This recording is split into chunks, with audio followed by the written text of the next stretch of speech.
ሰርፕራይዝ ሆኛለሁ። እዚህ ቤት ውስጥ ያላችሁ ሁላችሁም የሚወክል ሽልማት ነው የተሸለምኩትና ሊደር ኤልያስ እግዚአብሔር ያክብርልኝ። መጀመሪያ ማለት የምችለው ነገር የጥበብ ሁሉ መጀመሪያ እግዚአብሔር መፍራት ነው፣ እግዚአብሔር ማክበር ነውና እግዚአብሔር ያክብርልኝ ማለት የምፈልገው ሁላችሁንም ስለምታከብሩኝ፣ ስለምትወዱኝ፣ በጣም ስለምታዳምጡኝ ስለሁሉም ነገር እወዳችኋለሁ። በጣም የማመሰግነው እኛም እንወድሻለን።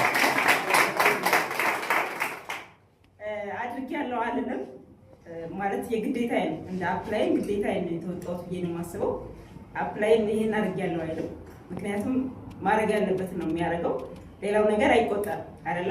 የተሰጠ ነገር ይቆጠራል አይቆጠርም? ከኪስ ከወጣ ካፍ ከወጣ አለቀ አይቆጠርም ማለት ነው። ስለዚህ እኔ ያለኝን ነው የሰጠሁት ማለት ነው። ያለውን የሰጠ አለቀን ጋር ይባልምና ስላከበራችሁኝ የክብር ይገባሻል ብላችሁ ስላከበራችሁ በጣም የማመሰግነው። እግዚአብሔር ያክብርልኝ። በርቱልኝ። በስኬት ነው እናንተ ማለት ነው።